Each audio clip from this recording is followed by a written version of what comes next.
Bonjour, bonsoir. Méditation spirituelle pour jeudi à Naples pour nous dans Marc chapitre 9 verset 36. Et puis les prend un petit moun, li mettel dans mi-temps yo. Petite méditation. Tant kou yon ti moun petit. Ak disciples yo, Jésus descend sorti dans mont transfiguration, rive Capharnaüm, li tan pou apa nan kay la pou te capable demander yo de qui ça yo t'a discuter sur route là. Parce que Zoreli t'étendait toute bagaille, li connaît sa disciple yo t'a dit yon ak l'autre. Et li te même connaît ça yo t'a pensé ya.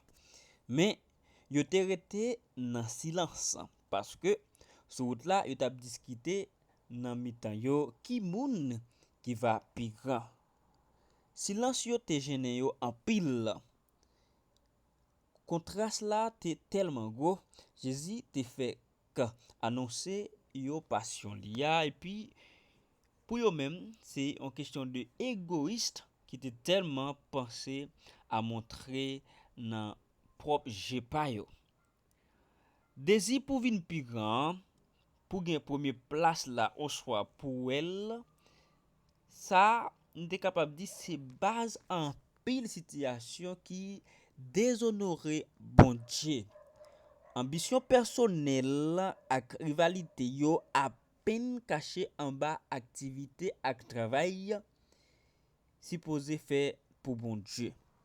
Seigneur a te épargné disciple yo honte yon conversation comme ça devant public là li mene yo nan kay côté scène extraordinaire ça a fait.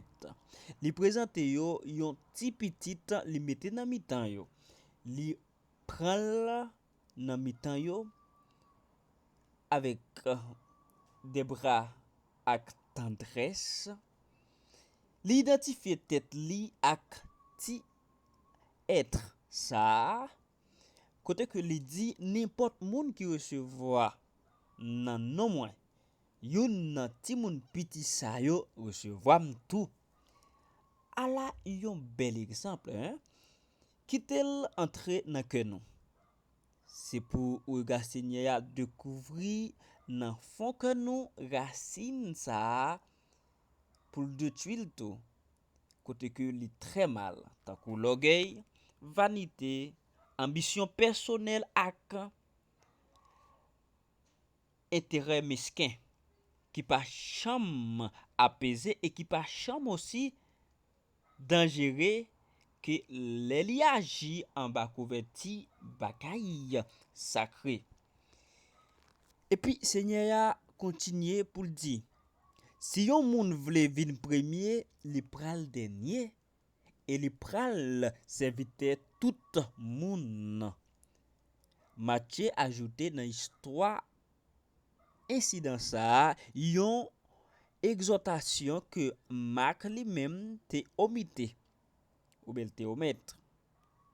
C'est peut-être ça n'importe moun qui humilie tête li tan kou ti moun sa ap vin pi grand nan royaume ciel là. Chapitre 18 verset 4. Les nous accepter pour nous tan kou yon ti moun petit propre ambition ak désir nous perdit importance yo et puis les nous nan brali nous soumettre en bali nous soumettre ensemble avec tout ça que le demande nous est seulement li qui doux et qui humble dans cœur. Seigneur nous va toujours ba nous opportunité pour nous capable découvrir tout ça lui-même li vle et puis pour capable mettre nous dans bonne direction pour nous capable avancer vers l'avant et songer appel li fait noir c'est un appel pour nous capable servir si la yo qui sur route là. Que bon Dieu bénisse nous.